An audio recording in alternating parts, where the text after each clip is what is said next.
오늘은 하나님은 풍성한 잔치로 초대하신다. 하나님은 풍성한 잔치의 삶으로 초대하신다. 제목으로 하나님의 말씀을 살펴보겠습니다. 오늘 살펴볼 말씀은 5절입니다.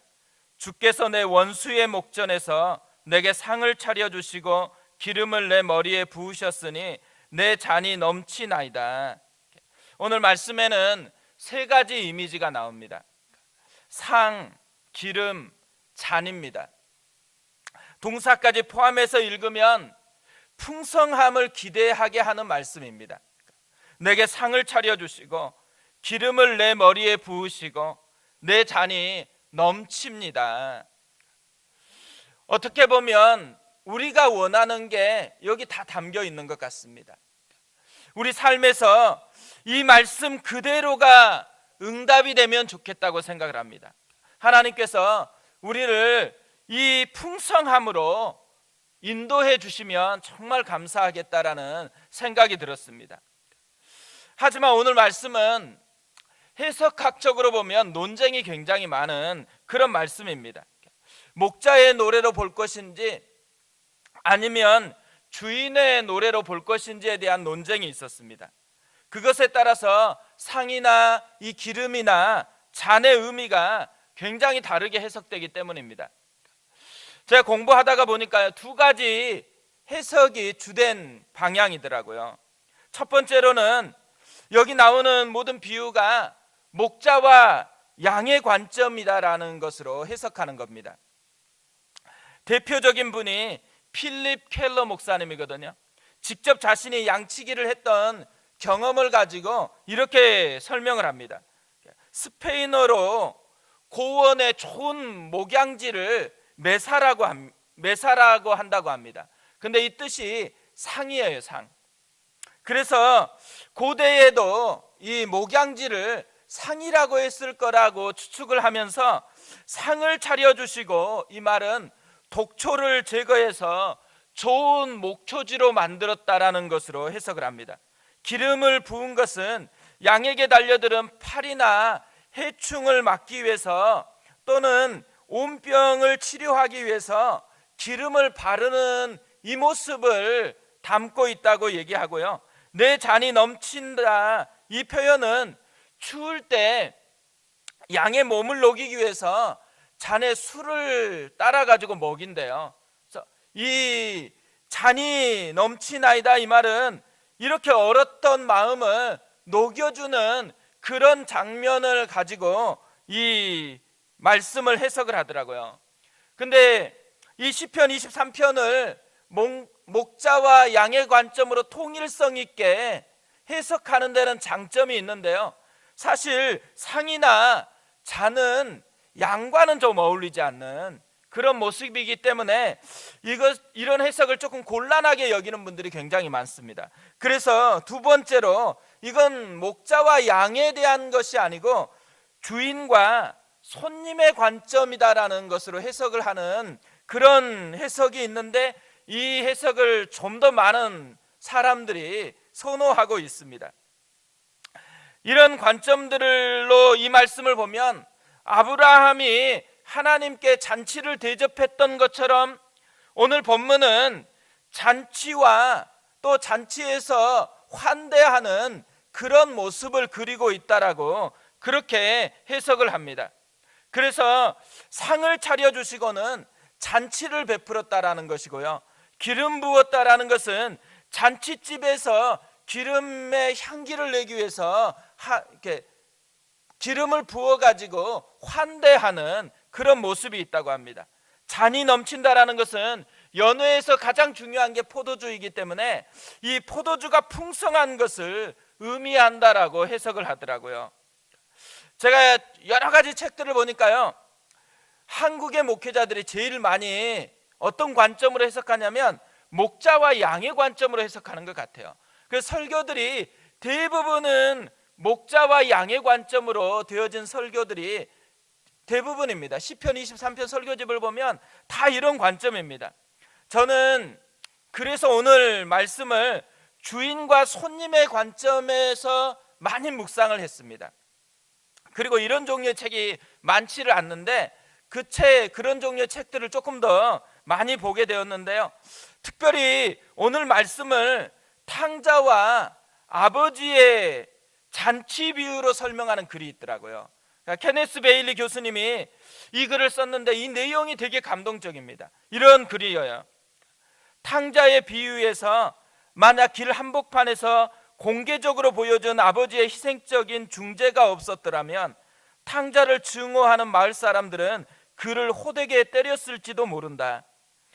그날 저녁 축하 파티는 돌아온 탕자를 위한 환영식이 아니었다.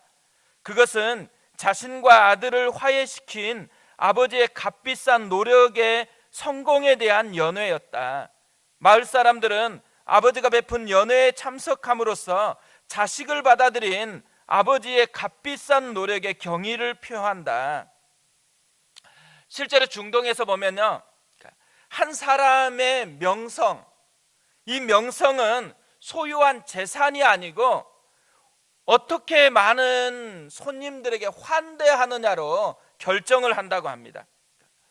그래서 중동에서 또 이런 이스라엘 같은 땅에서 내가 진짜 부자다, 이것을 자랑하고 싶으면 소유 많은 것을 자랑하면 안 된다라는 거예요.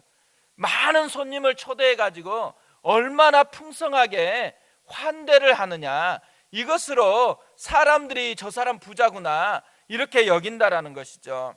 그러니까 어떤 면에서는요, 오늘 이 시편 말씀을 보면서 우리가 생각해야 되는 되게 중요한 초점이 뭐냐면 잔치를 베풀고 있는 이분에게 초점이 있다라는 거예요.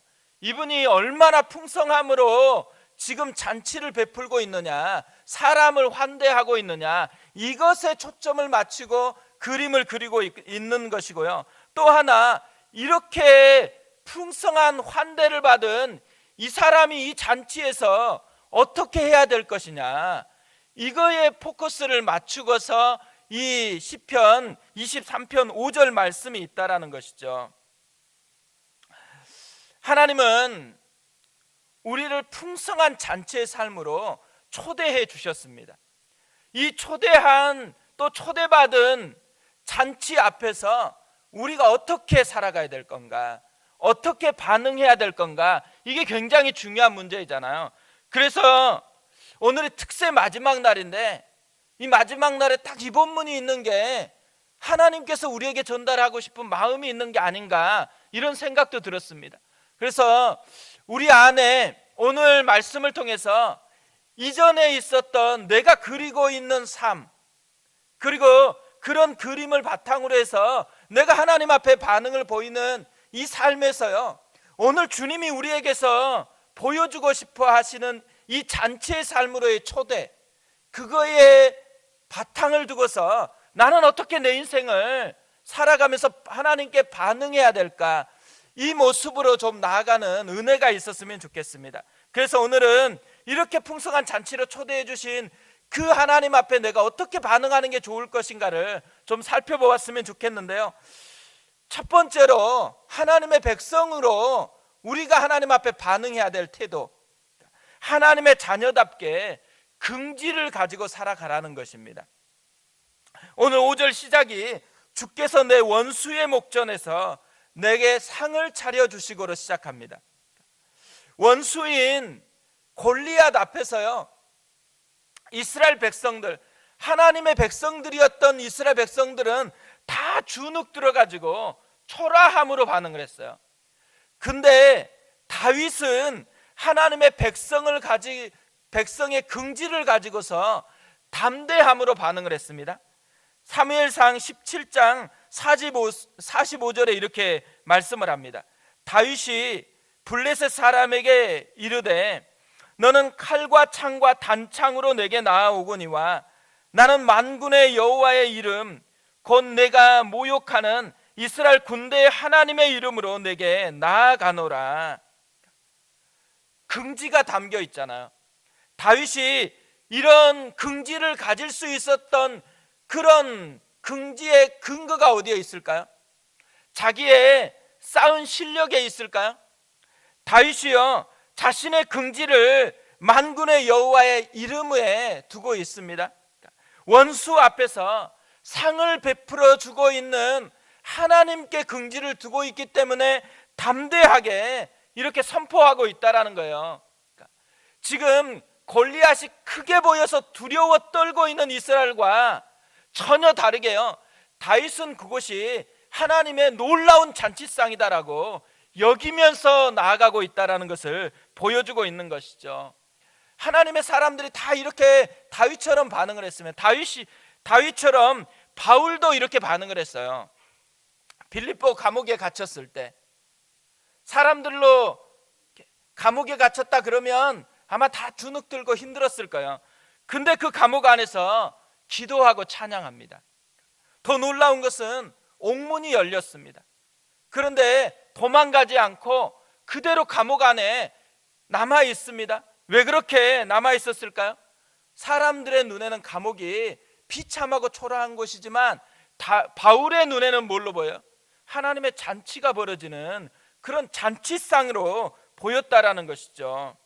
우리가 하나님의 자녀가 됐다, 하나님의 백성이다 그러면 다윗처럼 살아야 된다라는 거예요. 바울처럼 살면서 반응해야 된다라는 거죠. 근데 왜 대부분의 사람들이 그렇게 못 살까요? 그리스도인됨의 가치가 뭔지를 모른다라는 거예요.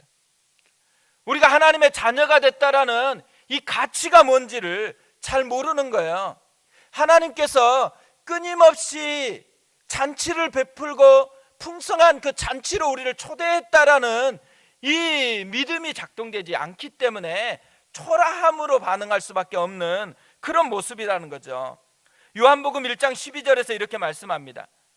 영접하는 자, 곧 그 이름을 믿는 자들에게는 하나님의 자녀가 되는 권세를 주셨으니 이는 혈통으로나 육정으로나 사람의 뜻으로 나지 아니하고 오직 하나님께로부터 난 자들이니라.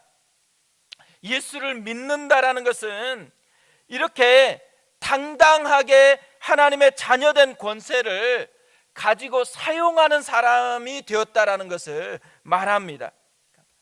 어떻게 보면 손에 돈이 다 떨어졌어도요, 은행에 1,000억이 있다, 뭐 1,000억도 좀 부족하면 한 100조 있다, 그러면 어때요?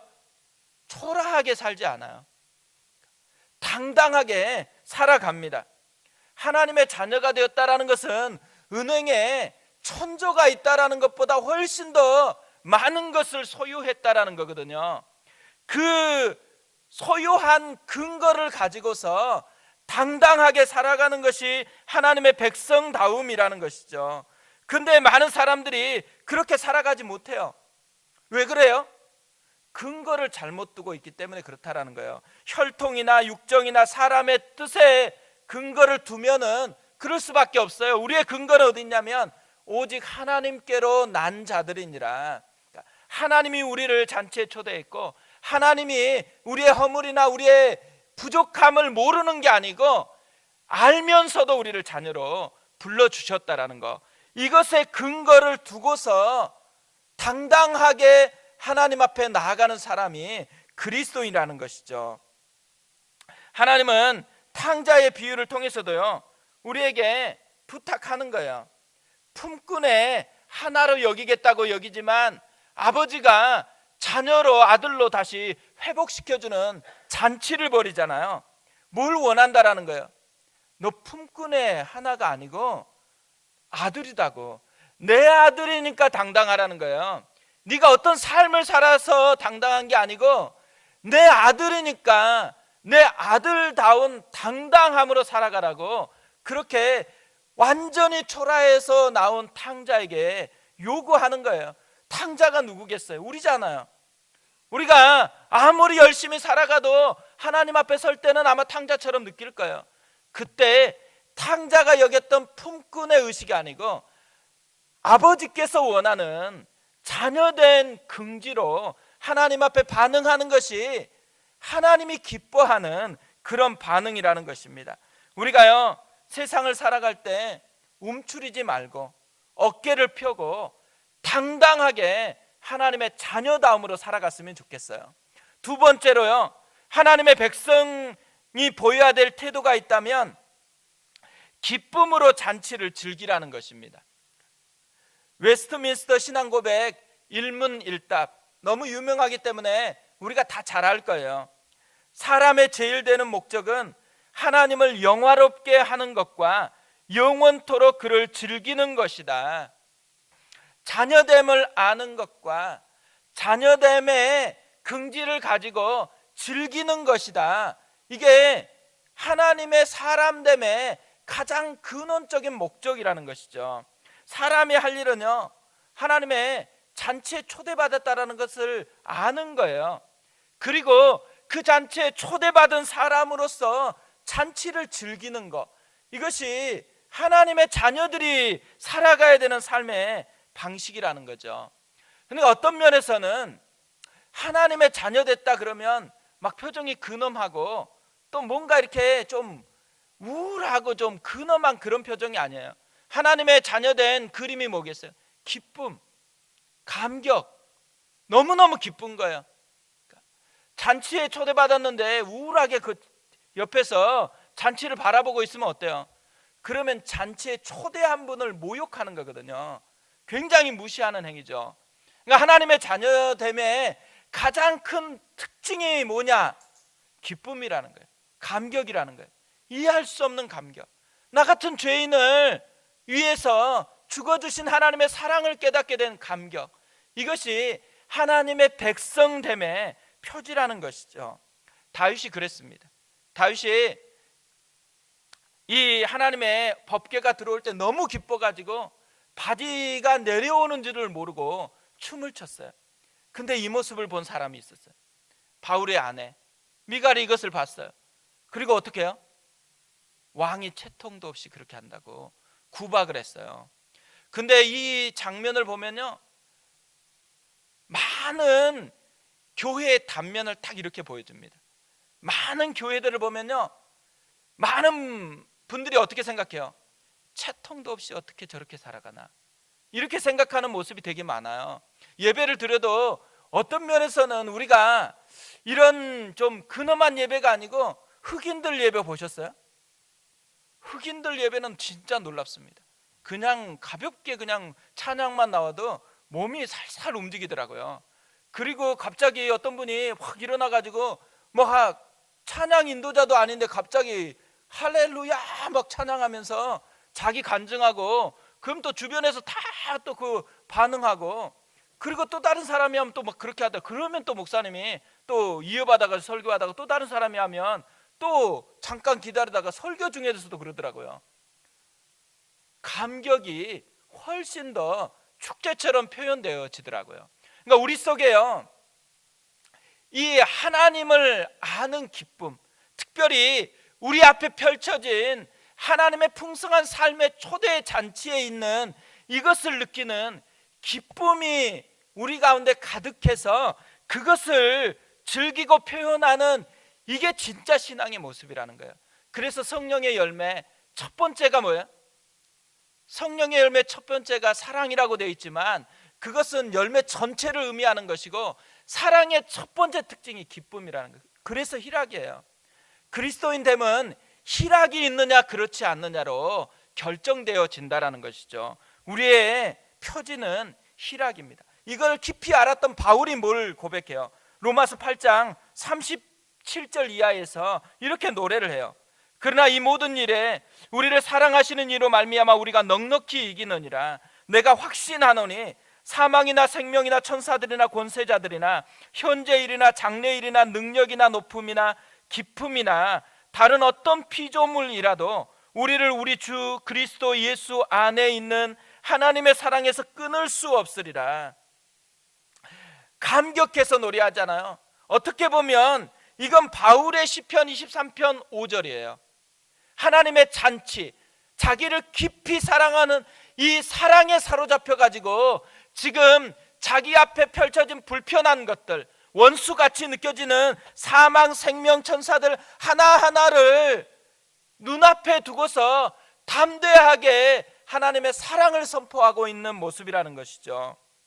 우리도 마찬가지입니다.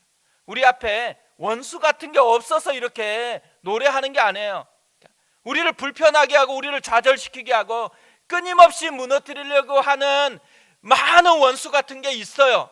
근데 그 원수 같은 그 상황에서 그것보다 훨씬 더 큰 게 뭐예요? 하나님의 사랑, 하나님의 잔치. 우리 앞에 펼쳐진 것은 원수가 아니에요. 그 원수 뒤편에 하나님의 군사들이 진치고 있는 잔치가 열려 있다라는 거, 이것을 보고 이것에 반응해서 춤추는 인생, 이게 그리스도인의 삶이라는 것입니다. 우리가 오늘부터 어떤 삶의 모습이든지 간에 잔치를 펼쳐주신 하나님을 보았으면 좋겠어요. 그리고 우리는 그 잔치 앞에 서 있는 거예요. 그래서 잔치 앞에서 하나님과 함께 춤추는 그 은혜가 있는 그 삶이 되었으면 좋겠습니다. 그 마음을 가지고, 그 그림을 가지고서 우리가 이 시간에 같이 한번 기도하겠습니다. 실제로 우리가요, 삶을 살아가다 보면 피부적으로는 진짜 깊이 느껴진 게 뭐냐면 원수들이에요. 원수들, 내 앞에 있는 원수들, 나를 죽이려고 하는 것 같고, 나를 무너뜨리려고 하는 것 같고, 끊임없이 좌절케 해요. 이 원수들이 뭘로 나타나요? 우리 앞에 있는 문제들로 나타나요. 질병으로도, 또 재정적인 어려움으로도, 관계적인 아픔으로도, 이런 많은 것으로 물밀듯이 몰려들어 가지고요, 사탄이 원하는 것 한 가지가 있다면 내 앞에 펼쳐진 잔치상을 보지 못하고 원수가 크게 보여서 두려움에 떨게 하는 거예요. 얼마나 비참해요. 잔치 앞에 있는데 춤도 못 추고 두려워하고, 그런 모습으로 살아가게 만드는 거예요. 그러면서 뭐래요? 조롱하는 거예요. 자녀이면서 저렇게 잔치 앞에 놓여 있으면서도 겁쟁이처럼 살아간다고, 바보 같은 인생이 어디 있냐고 사탄이 끊임없이 박수치면서 조롱하고 있는 그 모습으로 만들려고 하는 거예요. 우린 그렇지 않습니다. 하나님의 잔치가 펼쳐져 있어요. 눈에 보여있는 그거에 속는 게 아니에요. 믿음의 눈 들어서 하나님의 풍성한 잔치를 보는 거예요. 그리고 그 잔치 앞에 있는 그 모습으로 반응하는 거예요. 하나님, 우리가 앞으로는 이전처럼 살아가지 않게 도와주십시오. 다윗처럼, 바울처럼 잔치를 보고 그 잔치 앞에서 감격해서 하나님을 찬양하고, 그 잔치의 기쁨으로 넉넉하게 원수 앞에서 춤추며 이 땅을 살아가는 그 사람 되어질 수 있도록 하나님의 성령여 나를 붙들어 주시옵소서. 내 영혼을 이 시간에 강력하게 붙잡아 주시옵소서. 우리 자신과 우리 아이들을 놓고, 하나님, 우리 아이들이 이 모습을 보고 이 긍지를 깨닫고 살아갈 수 있도록 도와주시옵소서. 우리 같이 한번 기도하겠습니다.